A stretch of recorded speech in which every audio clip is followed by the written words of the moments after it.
مدد حاصل کرو کس سے؟ صبر سے اور نماز سے۔ ان اللہ مع الصابرین، جان لو کہ اللہ تعالیٰ صبر کرنے والوں کے ساتھ ہے۔ وَلَا تَقُولُوا لِمَنْ يُقْتَلُ فِي سَبِيلِ اللَّهِ أَمْوَاتٌ، اور ہرگز نہ کہو اسے جو اللہ کی راہ میں قتل ہو جائے کہ وہ مردہ ہے۔ بل احیاء ولکن لا تشعرون، نہیں، وہ زندہ ہے لیکن تمہیں ان کا شعور نہیں ہے۔ اور سنیے اب یہ آیت اہم ترین ہے صبر کے موضوع پر۔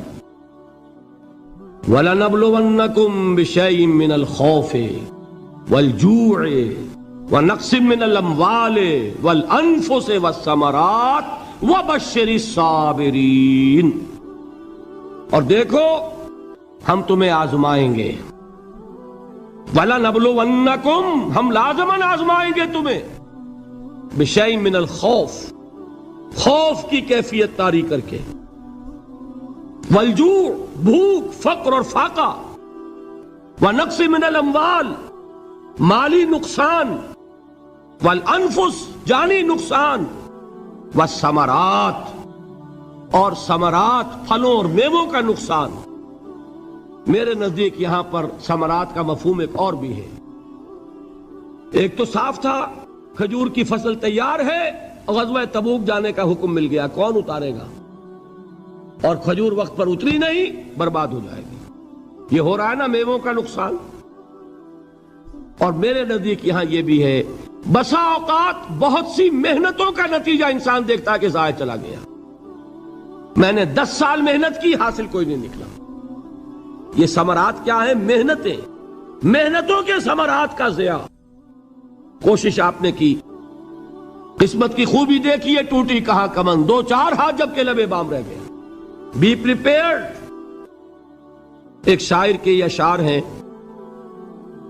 یہ فصل امیدوں کی ہمدم، اس بار بھی غارت جائے گی، سب محنت صبحوں شاموں کی اب کے بھی اکارت جائے گی۔ میرے نزدیک یہ ثمرات کا جو لفظ یہاں آیا ہے، وَنَقْصٍ مِّنَ الْأَمْوَالِ وَالْأَنفُسِ وَالثَّمَرَاتِ، سب محنت صبحوں شاموں کی اب کے بھی اکارت جائے گی۔ دھرتی کے کونوں کھدروں میں پھر اپنے لہو کی کھاد بھرو، پھر مٹی سینچو اشکوں سے، پھر اگلی رت کی فکر کرو، پھر اگلی رت کی فکر کرو، جب پھر ایک بار اجڑنا ہے۔ ایک فصل پکی تو بھر پایا، تب تک تو یہی کچھ کرنا ہے۔ ایک مقصد ہے سامنے، انقلاب برپا کرنا ہے۔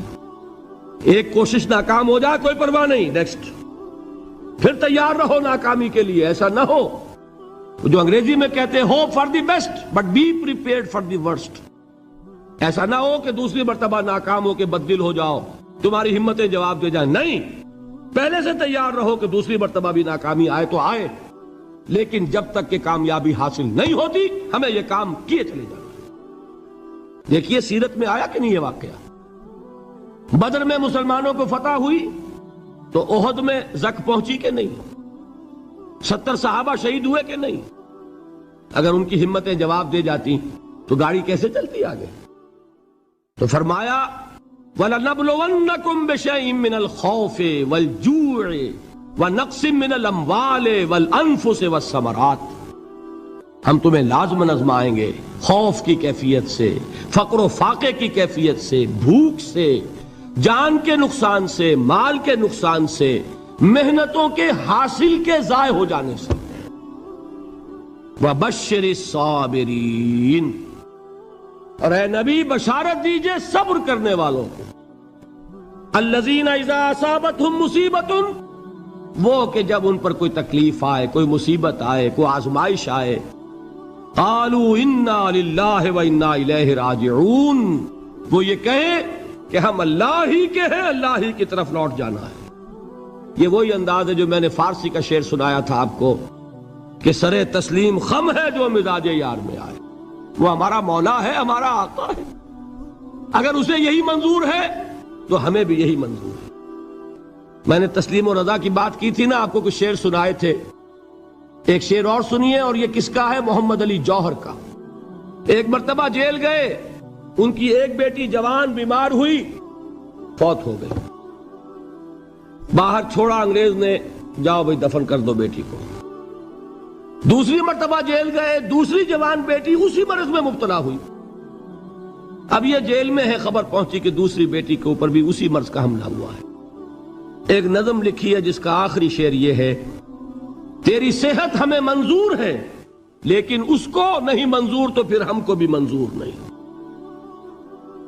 یہ ہے، جب تک یہ کیفیت نہ ہو اس میدان میں آدمی ثابت قدم نہیں رہ سکتا کہ میرے رب کو اگر یہ منظور ہے تو یہی مجھے منظور ہے، اور تیری صحت ہمیں چاہیے تو ضرور لیکن ہمارے رب کو منظور نہیں تو ہمیں بھی منظور۔ راضی برضائے رب۔ وبشر الصابرین الذین اذا اصابتهم مصیبۃ قالوا انا للہ وانا الیہ راجعون۔